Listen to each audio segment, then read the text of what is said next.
Good evening, folks, and a very, very warm welcome to you. Thank you for joining us here on the OZCRO Soccer Show.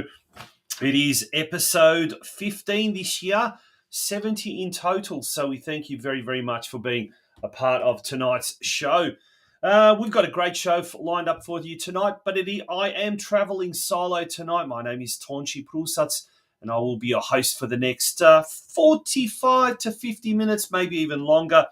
Unfortunately, we had a guest host that was unfortunately pulled away. Very, very busy man he is, and unfortunately had other footballing commitments. But we will soldier on, and we've got a great show tonight.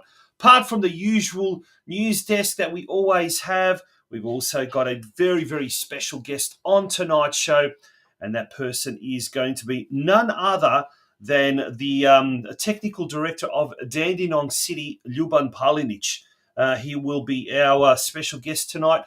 Dandenong City recently took a team to the Donasti Cup in Spain, and he will be talking about that experience. He will also be giving his take on what he thinks the state of affairs in Australia is of junior development, or should I say youth development as well.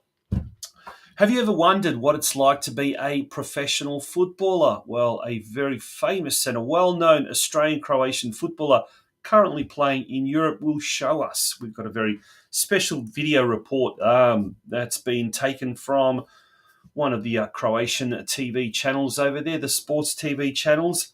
And we've also provided some subtitles in English for those of you that don't understand Croatian. That's coming on a little bit later on in the show.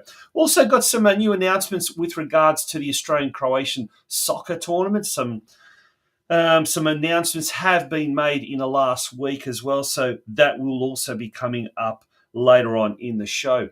Big shout out to our major sponsor, Gem Life. We really, really sincerely thank Gem Life and Living Gems for being our major sponsor this year. Adrian Pulic and everyone up there on the Gold Coast with Gem Life and Living Gems. They have ensured that we're able to see out this season 2024, but we do need also more business sponsors, more club episode sponsors as well, so that we can see out what we would like to have 25 episodes minimum this year, maybe even more. But this is our 15th episode this year, so we're doing great guns. And it's been an absolute pleasure so far bringing you all the latest news from around Australia with regards to the Croatian soccer teams, but also some great guests. And one of those guests tonight, Ljuban Palinic from Dandenong City, is certainly going to be a very, very interesting guest. Folks, don't go away. Here's a couple of words from our major sponsor, and then after that, news desk time. Who's to say who's young, who's old? Compared to who? Age is complicated. You see, most people really stop getting older at age 26, but their bodies just don't get the memo. So, hidden inside most over 50-ish-year-olds is the soul and spirit of a 26-year-old, with the same loves and desires and hopes and dreams, just in slightly different packaging. Why waste time wondering when you could be enjoying? It's your life, and life is what you make it. So, what are you waiting for?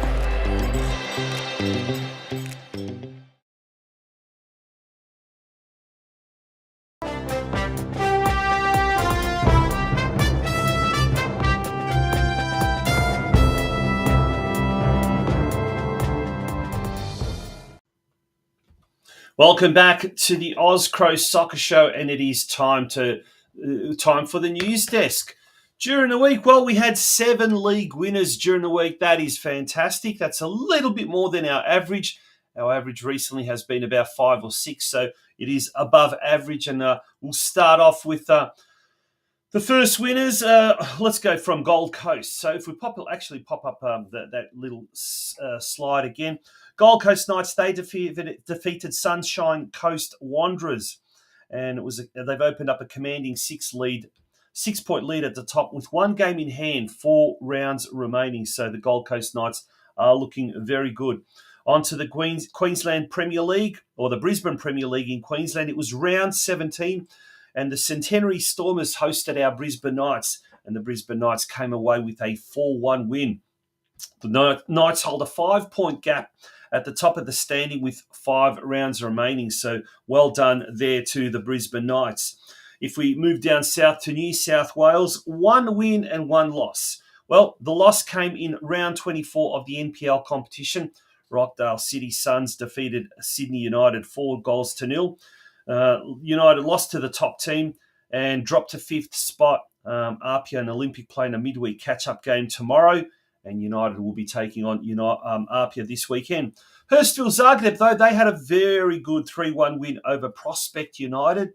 That game was at home. Propsect. That illustration there certainly hasn't undergone the spell check, that's for sure. So good win by Hurstville Zagreb. They defeated 11th place Prospect United.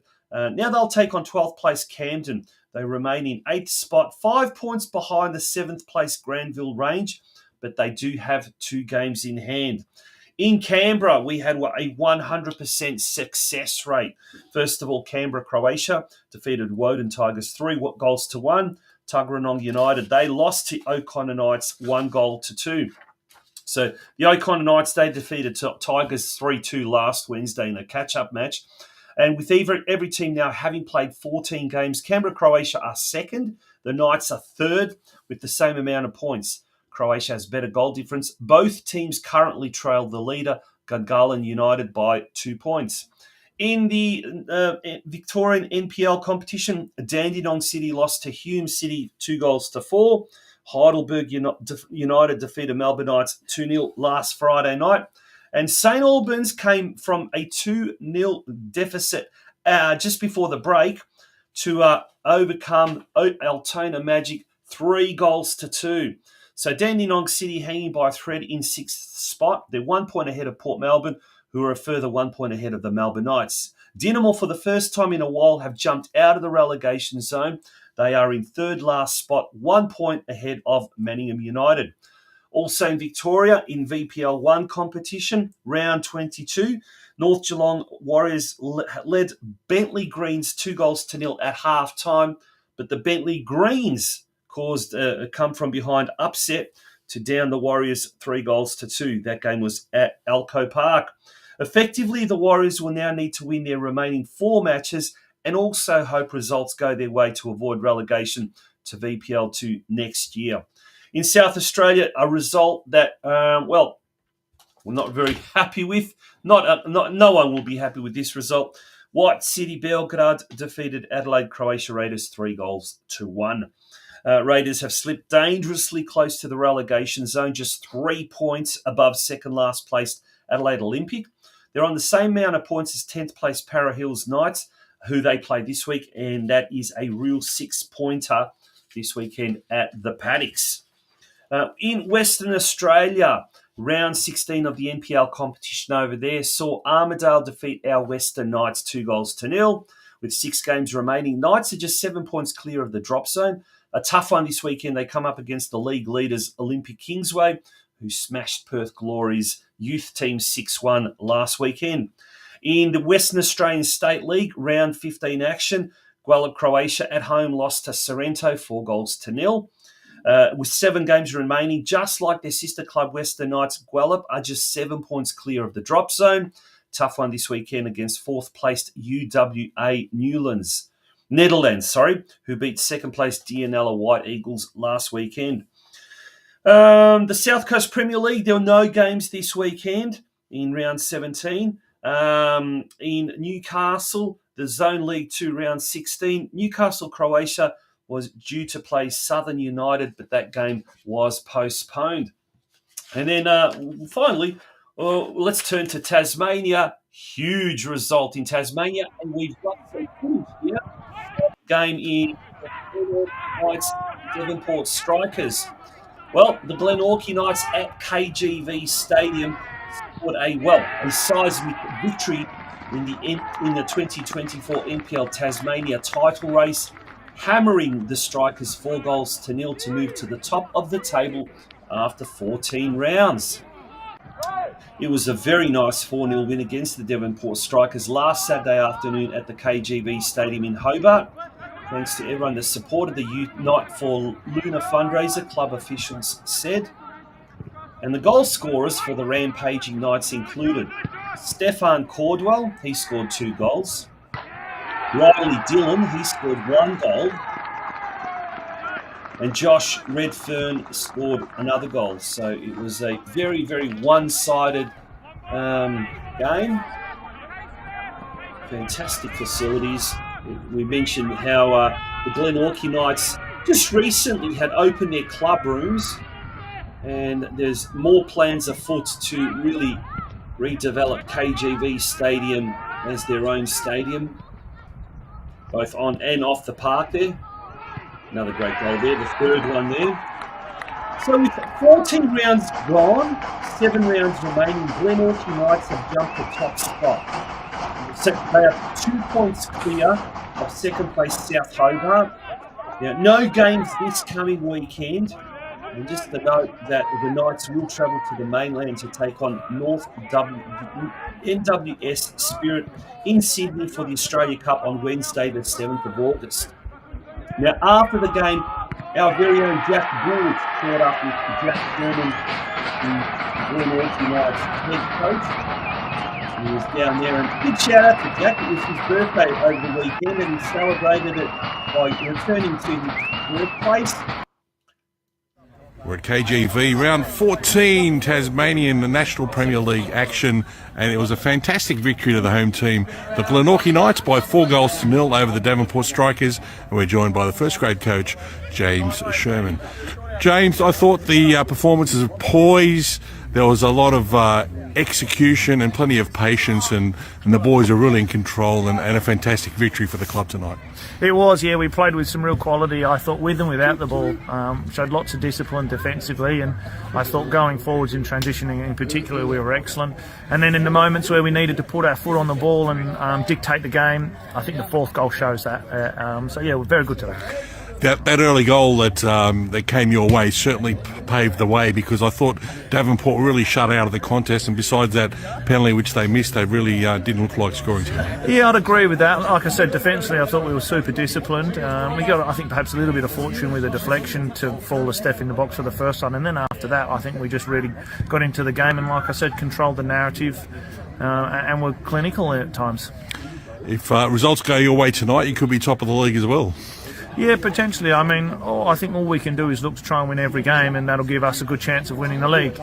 It's out of our control what other people do. If some results go away, that's great, but it doesn't affect us too much.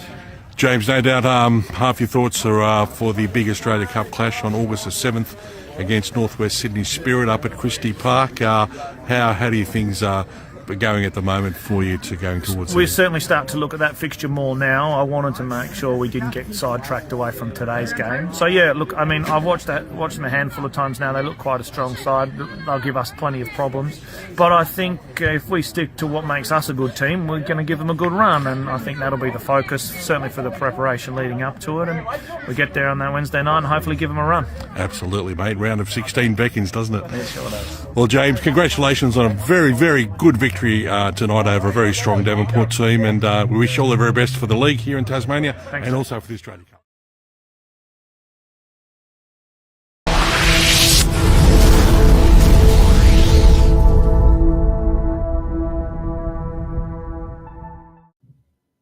Welcome back to the OZCRO Soccer Show, and a big, big cheerio to an international viewer, Julian Lopatz, who's at the Maximid, he says, or just across the road from the Maximid, sitting across from Maximid Stadium watching. I hope it's not too hot over there, Julian, in the nation's capital in Croatia.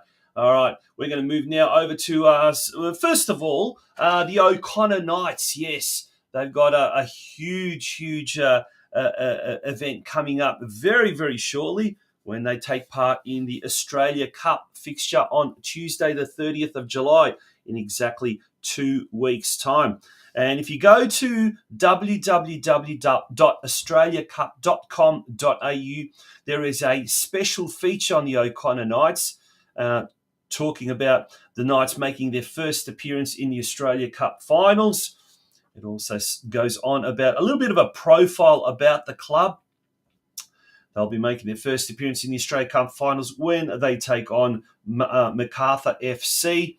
And the road to the round of 32, defeating Canberra Olympic 2-0. Queanbeyan City 6-0, defeating Gungahlin United 3-1. And then finally, Monaro Panthers 4-2. And there's a whole little story and feature about the O'Connor Knights. Now, to purchase tickets to the Australia Cup's round of 32 games featuring the O'Connor Knights, go to the website there, premier.ticketek.com.au/. Now, if you'd like to secure a dedicated corporate box or the executive lounge experience at GIO Stadium, contact Tom Schimich there from the O'Connor Knights. The number there is 0431 900 888 or via email at tom.simic@o'connorknights.com.au. The Australian-Croatian soccer tournament organisers have also released a series of announcements announcing their first silver sponsor, the Melbourne-based Adria International Travel Agency, which has been a huge supporter of the Croatian community over the past 3 decades, I'd say. Adria Travel are committed to delivering all your travel requirements through their highly experienced travel consultants. They are travel experts not only for Croatia, but other destinations around the world. Adria are leaders in the travel industry and have great deals on all your travel needs. Give them a call on 96500804. And dare I say, if you need any help with arrangements regarding accommodation or hire car down in Melbourne during the Australian-Croatian soccer tournament, give the folk at Adria International Travel Agency a buzz. Now, Plava Kucha VIP deck on Friday, the 27th of September from 11:30 to 3 p.m. There will be a very special ladies' lunch at the Dinamo Soccer Club there in Fox Street. So calling all ladies, party with us in the Plava Kucha, the Blue House, for a cocktail party not to be missed. Sorry, gents, this one's not for you. It's for the ladies. Bring your dancing shoes. Book your tickets now as numbers are very limited. There's a website, linktr.ee/CST2024. So it is a prepaid over 80s event as there is alcohol included. The price excludes a booking fee. And the Friday night disco is also going to be a ticketed affair. Major Minor is the main entertainment provider, live band there. That is going to be at Inflation Nightclub in King Street, Melbourne. The biggest tawny party just got bigger with 3 levels of entertainment in the very heart of Melbourne CBD. There's the red rooftop, the white main room, and the blue basement. So no tickets will be sold at the door. Must be pre-purchased via the link or the QR code.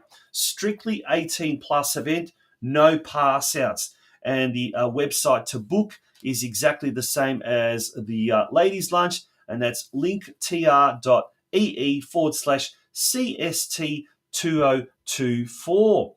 And finally, as far as community announcements go, Brisbane, Croatia, or the Brisbane Knights, this weekend will be having the Antun Chule Memorial Community Day.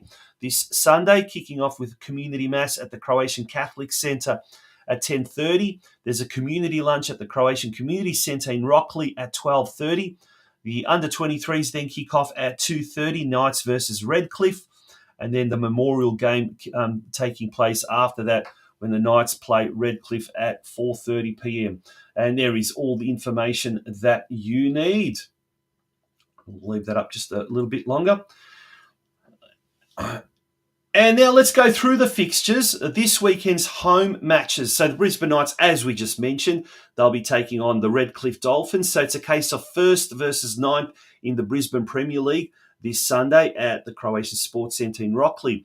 In New South Wales NPL action, Sydney United hosts Apia Leichhardt, 5th versus 3rd at the Croatian Sports Centre at Adenzor Park. And a big shout out to everyone at Sydney United.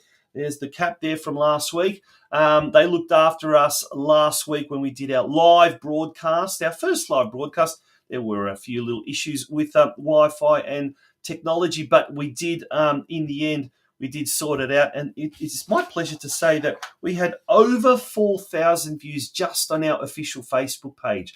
That's not counting all of our other platforms. That's not including all of the other Facebook, YouTube, Instagram, Twitter, LinkedIn platforms as well. Just our Facebook page alone, there were 4,000 views of all last week's material. So well done to everyone who tuned in at one stage or another.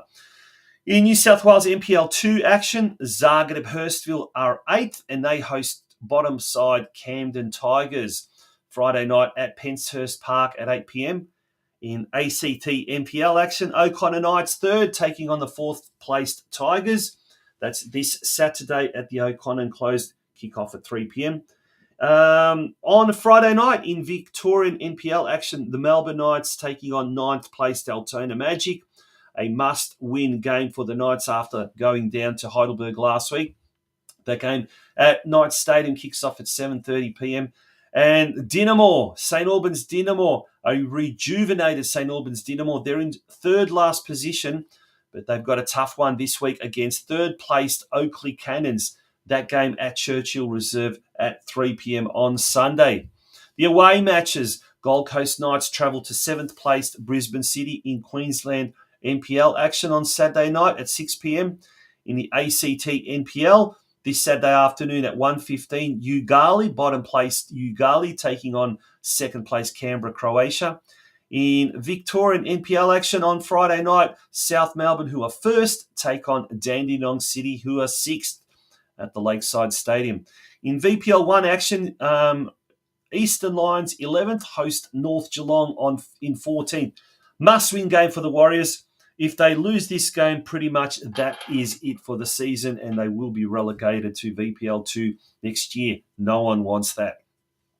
In South Australia, a real six-pointer. Para Hills Knights in 10th, taking on our 9th-placed Adelaide Croatia Raiders.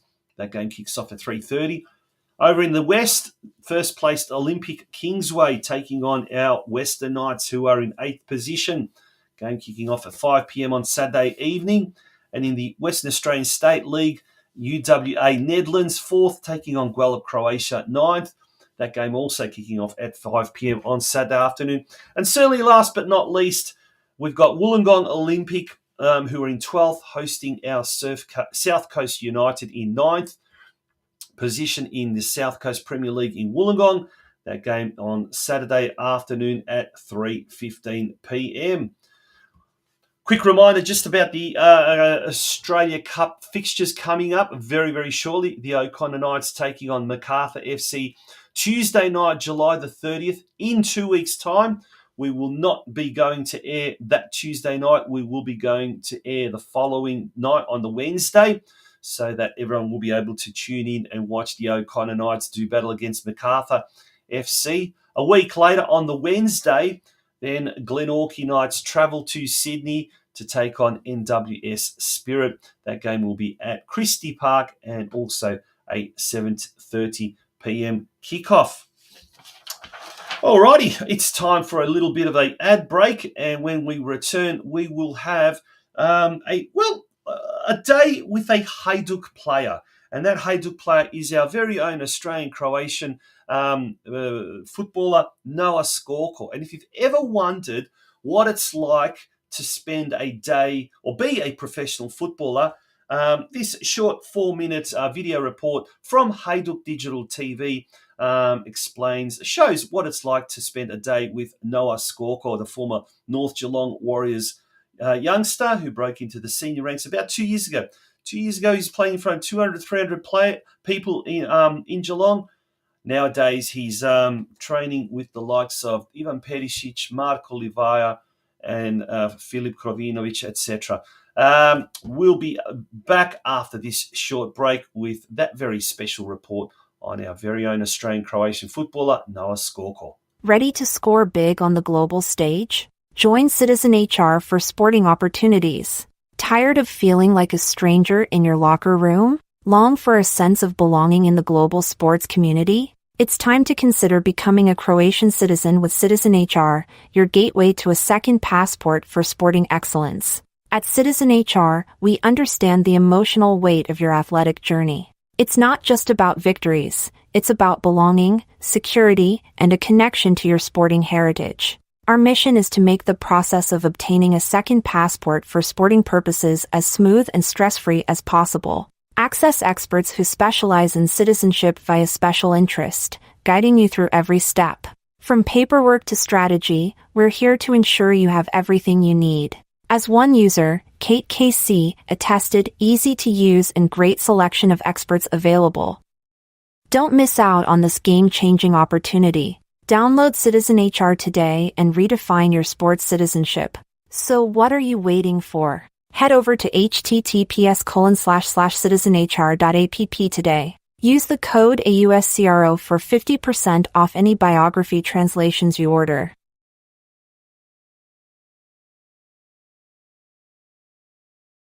Dobro jutro, ja sam na skokom I ovaj dan s igračem Hajduka na pripremama u Bledu.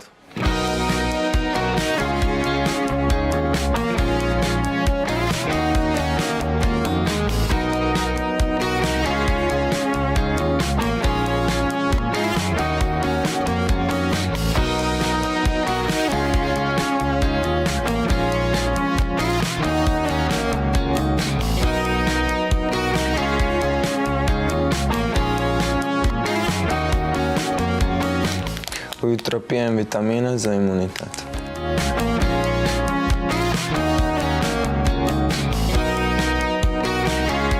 Svako jutro obavezno moramo ispuniti upitnik o zdravlju. Unosimo podatke o kako se osjećamo ujutro. Koliko smo umorni, koliko smo spavali.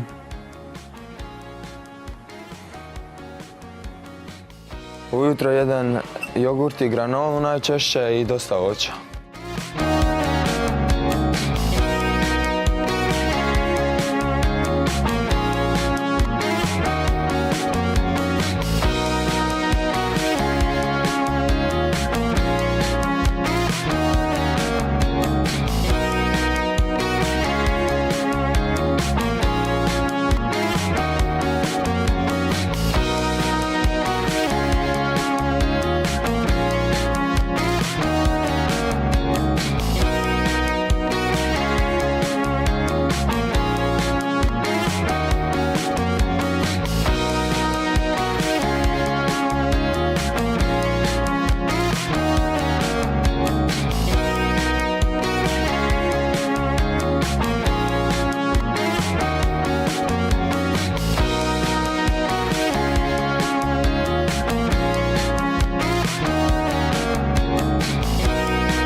Nakon treninga I ručka imamo obavezan odmor. U to vrijeme volim koristiti ove hlače za regeneraciju. Mi pomaže za cirkulaciju I za oporavak. Isto volim čitat I dosta često spavamo zato što smo jako umorni nakon treninga.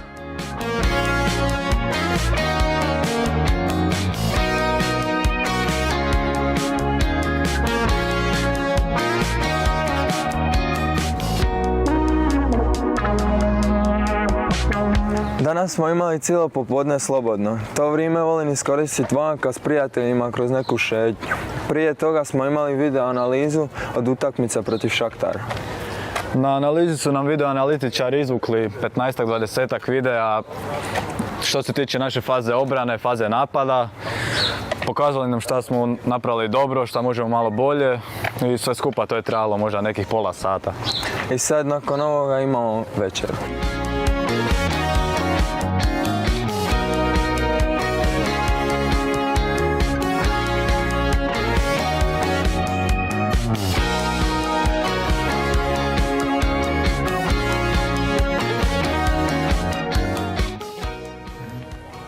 7.7.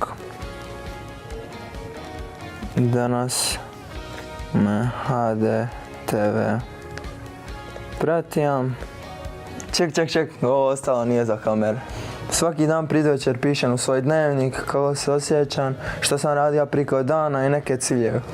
I prije spavanja volim gledati neki film, najčešće akcijski kao Inception ili Interstellar. A šta ćemo večeras, Kevin? Pa možemo, brate, Don't Breathe. Može, aj. Laku noć.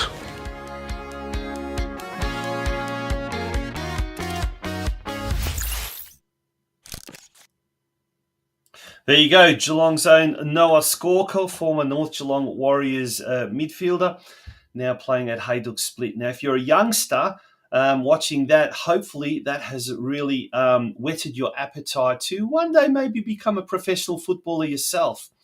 And speaking of, if you are a youngster and you've got some talent, well, you don't want to miss this next interview with our guest who has just recently returned from a trip to Europe where he took his Dandenong City junior squad to a youth tournament, a junior tournament in Spain. And to hear all about that, it's an absolute pleasure to welcome to the OZCRO Soccer Show the technical director of Dandenong City, Ljuban Palinic. Ljuban, good evening and how are you? Good evening, Tonchi. Well, mate, it's good to be back, but definitely the weather is very different, that's for sure. I was going to say the weather must be very well. The Melbourne weather in today has been absolutely abysmal, and it's not something that you would have enjoyed compared to what you were experiencing over in Spain. But mate, let's first of all talk about it. How did that come about? It was the Donosti Cup. Is that right? Is that what it's called? Yeah, it's called the Donosti Cup. So I guess it's been something in the pipeline for a little while about creating opportunities for our kids to be able to go abroad and create international pathways long term. It's something that I've always wanted to create in our environments and obviously allow our kids to see a future beyond possibly the A-League. So it started a little while ago, and we were very lucky to be able to experience it with our first group of 15, 16 and 17-year-olds who travelled with us over the last 2 weeks. Yeah, we can see some photos there and just the experiences of being visiting some of these unbelievable stadia, setups, some of the incredible facilities, but also getting an opportunity to train there and to play against some of the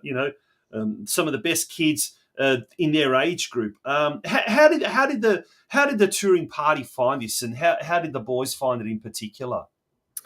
It was incredible. I'd highly recommend it to every kid and every parent who has the capacity to be able to do it, to go abroad and be able to see, Europe in particular. And I mean, I guess we chose Spain specifically because of the style of football, and it aligns with our vision and our way of wanting to develop players. But, we were lucky enough to have approximately 910 teams in that tournament. There was 30 different countries involved.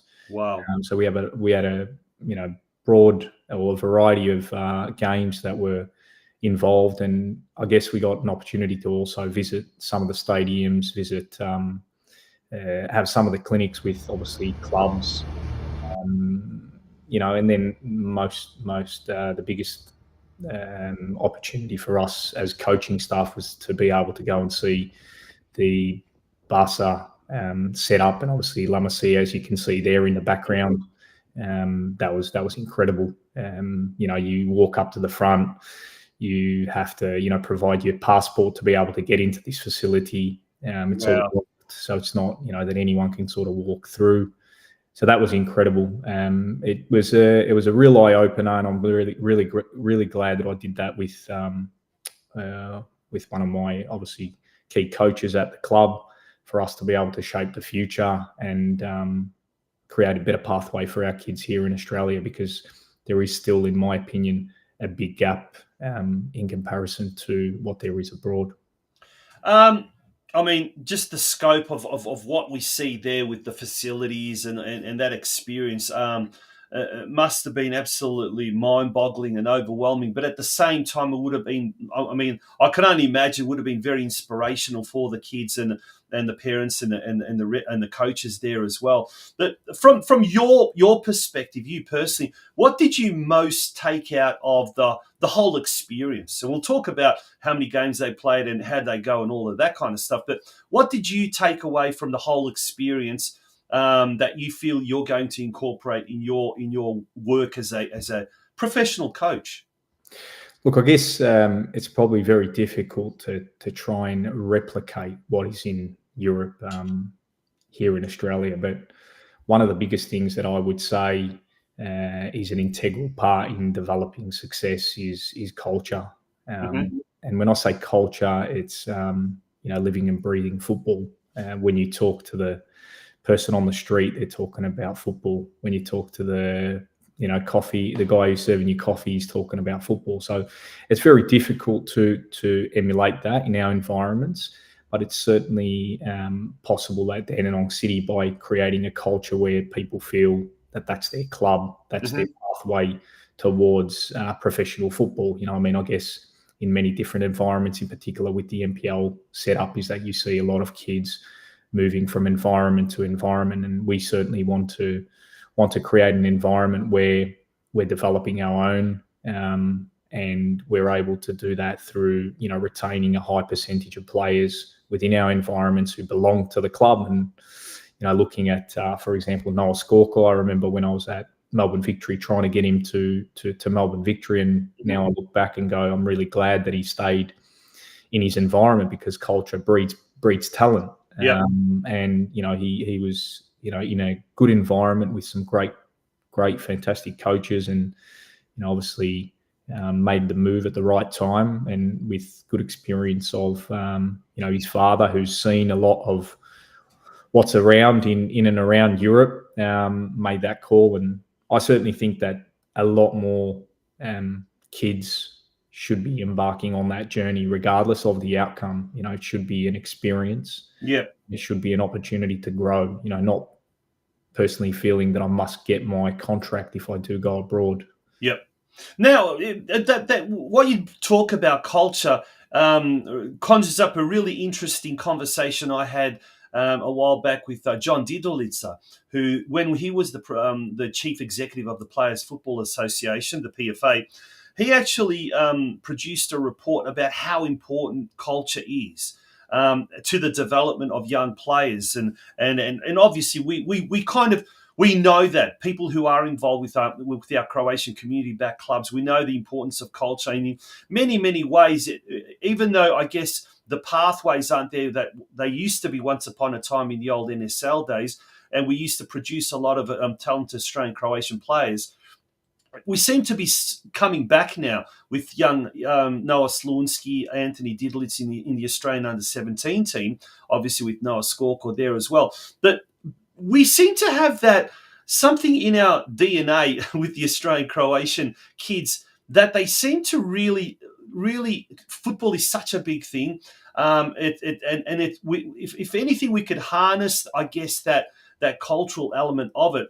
It's maybe at our clubs. Now, I know we don't have the resources that the Barca Academy and Girona and all of these don't have, but is there something that we could incorporate in our functions at our clubs that could maybe try and take it to another level, whether it be that culture, whether it be that talent production, whether it be the structure? I mean, that's a pretty open-ended question, isn't it? Yeah, look, I think in my reflection over the, say, last 10 years and being involved in a variety of environments across Australia, we certainly can't do what the top clubs in Europe do. It's incredibly impossible. But I certainly do believe that we can do things in line with the current A-League clubs, and I don't see any reason why a Dandenong City can't emulate or deliver programs in line with what's delivered in the A-League environments. I think you do certainly need to find good people, and that takes time and that takes process, and you have to have a clear understanding of what your identity wants to become or what it's going to be. So first is to know where you want to go, and then it's second to find the people who want to come on that journey. And I think in my time over the last sort of 3 years, coming back to the club at Dandenong City, we've been very clear on where we want to go, which has helped us shape the programs and bring in the people that want to drive in the same direction. Because I guess it's very challenging when you've got, a committee who wants to go in one direction, then you've got your coach who wants to go in another direction, then you've got your youth coaches who want to go in their own direction. This becomes incredibly difficult to manage. And so for us, it's been an enjoyable, challenging journey, which we've only began, in my opinion, and there's a long way to go, but we've certainly taken big steps to be able to get to this point at this point in time. And I think, the international football pathway is another step for our program to be able to go that 1% more and become, better as a club. That's the objective. The objective is to be able to, give them an experience, for them to be able to come back and grow and learn and continue to be motivated to become better footballers. And then the second thing is to be able to create the relationships abroad for there to be future international football pathways for us as a club and a program. Yeah, well, a few weeks ago we had Mick Schwaljek from Dandenong City, coach of the under-23s and under-18s. And it was interesting chatting to Mick both on air and off air. And it certainly seems that you guys there are providing a lot of opportunities for talented young footballers and footballers in general, but young kids. But there are schools there that you're involved in that offer soccer-specific programs. Then there's also the, I guess, futsal is also quite a big part of the offering for some of the kids there as well. And obviously there's the NPL program and the various academies. So in effect, we're now starting to develop a sport that kids who want to play and parents who want their kids to play can pretty much play all year round. 100%. A part of our cycles or macro cycle is to provide a program that kids don't need to go anywhere else but Dandenong City. Obviously, we're working to take steps to achieve that, which means that strategically we need to look at the infrastructure that we have and being able to achieve that whilst also managing the club's community objectives, which takes time and process and a lot of strategic planning. But our goal is to be able to provide a professional environment, to be able to give the kids the opportunity to be linked to schools, to be able to link to different types of courts and surfaces, and that's what we focus on a lot in the younger age groups. Don't do it in the older age groups, but we certainly think it's important in developing young talent and facilitating opportunities for them to develop small structure principles, 1v1, 2v1, 3v2. That's where that sort of futsal comes into place. But we would love to get to a point where we have the ability to create a full-time academy program where it incorporates school, students, coaches. So the whole lot, obviously. That will take time, but we certainly would love that opportunity. The season is fast nearing its conclusion, the 2024 season.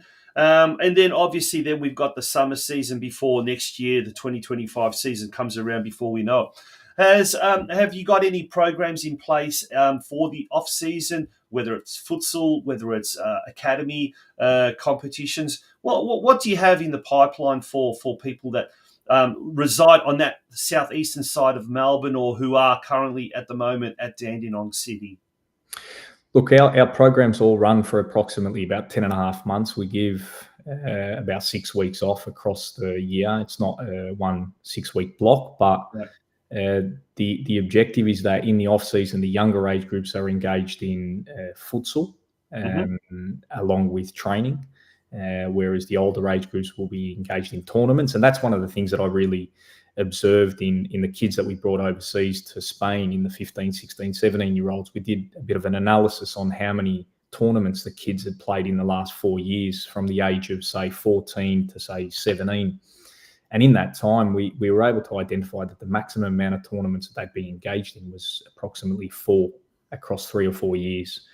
So a tournament is obviously a different type of experience, and we felt that they were quite nervous leading into those tournaments. Obviously, one, that they're in Spain, on the other side of the world, competing against different countries and different teams, but the exposure to be able to play more games in tournament style environments was something that we found that was very different in comparison to kids in Spain. Kids in Spain are playing tournaments all the time. Yep. So yeah, that's one of the things. Obviously, futsal, and then we'll get them involved in training environments all the way through to just before Christmas, and getting involved in tournaments. So just to give them that extra edge. Yeah. Interestingly, speaking of tournaments, I was up in Sydney last week at the Football Tech Junior Tournament, and for me personally, that was an eye-opener, a real massive eye-opener. I had my son competing at that. And speaking to Jason Trefiro about one thing that he mentioned, just in conversation, he said something. He really wants to take more and more kids, more and more squads to Europe, because nothing beats playing in Europe and these junior tournaments where you're immersed in the football. Everyone's together, everyone's traveling together, and it's a traveling party. But you're coming up against kids your age who are just Juventus Academy, Real Madrid Academy, Barca Academy. It's just unfathomable, like the quality and the caliber. And I think the experience that the kids are taking away from that, and the parents, is like just something to aspire to. But something that we spoke about earlier today, Lilban, was or was it yesterday? Was the difference between standard of kids here and kids over there isn't so great when they're younger, but obviously as they become teenagers and as they become adults, that's where the gap starts to really widen. At what point do you think here in Australia we really start to lag behind the rest of the world as far as junior and youth development? I think it becomes incredibly. I mean, it depends what level you're talking about. But if we're talking about top level, in my honest opinion, I think it makes it very evident at the age of 14, 15 years of age. The tactical understanding of the game is significant if we talk about top level players. So I think, up to the age of 12 or 13, we can compete if we're talking high-end players. But after that, it seems to drop significantly, in my opinion. And that's why, if you look at, how many players do we have in the Australian Socceroos competing in the top 5 leagues of the world? There's not many. Yeah. So there's a big gap there. There's a big gap for us to work on and continue to develop. And I think, if we look at, the training environments that these kids are in, a lot of them are training in the older phases 4 to 5 times per week. So, they're immersed in that culture. They're training more than us. And, we've got our under 23s who are training, maybe 3 times per week. It's probably not enough. Our under 18s 3 times a week. So we as a club are looking at possibly introducing another session to our training program for 2025. And then, take steps to try and introduce more sessions even in the younger ages. And I guess our rationale for that is because we don't believe that the kids are playing out on the street. So if it was 10, 11, 12, 13 years of age and they were out on their five-a-side courts, we probably wouldn't do that. So that 4th session may be just an environment for facilitating an environment for them to play in a safe environment, and it might be small-sided football, just an opportunity for them to be together, because a lot of these kids aren't getting that opportunity at home, whereas in Europe, they're with their mates at school, they're playing football. They're in the evenings with their mates playing football. Constantly playing it, yeah. And what would you say to parents or to so-called experts that say, oh, it's too much for the kids? 3 sessions is more than enough. 4 sessions would be overkill. That it'll lead to injury. It'll lead to muscle fatigue. It'll lead to this. It'll lead to that. What would you say to that, particularly in view of what you just said, that over in Europe they probably in the evenings, even in day offs, they're mucking around and playing, whereas here they're not doing anything. My professional opinion on that is that we don't do enough, and that's why we have fatigue. So, it's not because they're kids. If they're on the monkey bars every day, they'll be able to be on the monkey bars every day. If they're playing football every day, they'll be able to play football every day. It's got to be obviously controlled. I'm very aware of that, but it's a myth in my opinion. And I would say that these kids need to be on the ball as much as possible to not have injuries. Yep. So the other way around. Yeah. It's a very good point, and I've heard a lot of people, particularly speaking to a lot of the soccer instructors or teachers that are at some of these soccer-specific schools, but down here in Victoria, we've got a few of them, and I know there are several up in New South Wales as well. And from observation, and they say the more and more the kids are active and the more they're involved, they're basically conditioned. They're conditioned to withstand the trauma or the pressure of extra training, extra exercise. So their bodies actually become fitter in the general sense in that regard. Correct. I mean, the only thing I think there is a gap in all of this is that what tends to happen with schools and what happens with, say, clubs is that club is pulling the child one way. Yep. The school is pulling the child in another way, and you've got the child in the middle who doesn't know what to do. And there's not enough collaboration between school and club, which ends up in a breakdown for the child. So we always try and collaborate with those schools very closely and try and make sure that we're on the same page in relation to supporting the children. If there is a sense of fatigue, we don't want injury to occur, but we try and then develop them from a physical aspect to be able to give them the opportunity to do that. Fascinating conversation we are having with the technical director of Dandenong City, Ljuban Palinic. Ljuban, we're going to have to get you on the show before the end of the year because this is a really interesting topic, and I think certainly one that parents of footballers, of young footballers and coaches should definitely be taking heed.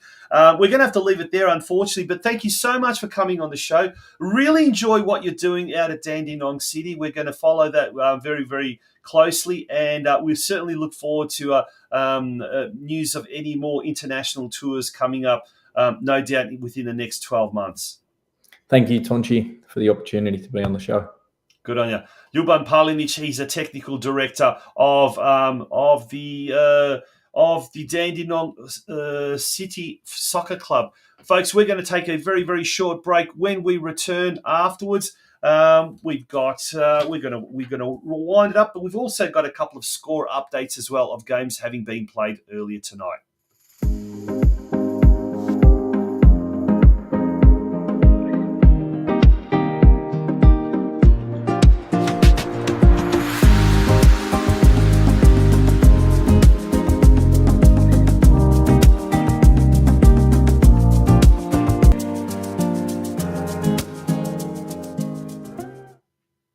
Okay, Karl Živkovic, thank you. He says Newcastle, Croatia tonight won 4-0 over Merryweather Advance, moving them to the top of the competition standings. That's excellent.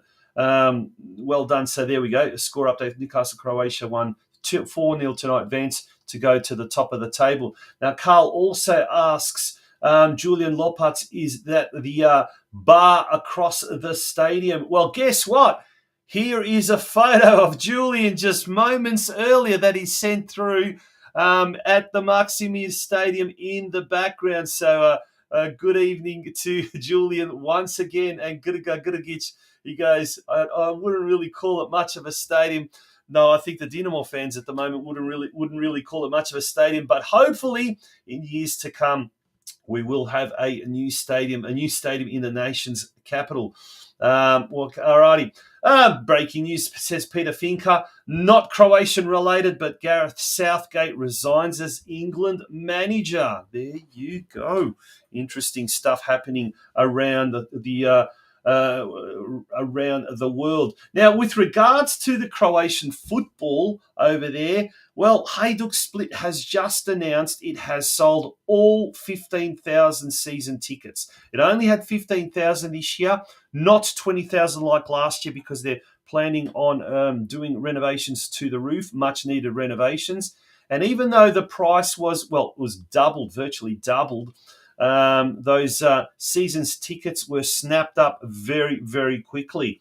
Dinamo Zagreb, not to be outdone, they too have sold all their allocation of season's tickets. I think it was only about 6,000 or 7,000. The capacity has been drastically reduced there. If any of the Dinamovci can tell us exactly how many. It's the Sjever Donji and I think it's the Zapad Donji as well. The two main stands in use by Dinamo fans. Both of those capacities have been sold. So we cannot wait for the Croatian football season to commence very, very shortly. And but in the meantime, we will be back next week, next Tuesday night at 8 p.m. for another edition of the OZCRO Soccer Show. Until then, thank you very much for being a part of tonight's show. Good night, laku noć.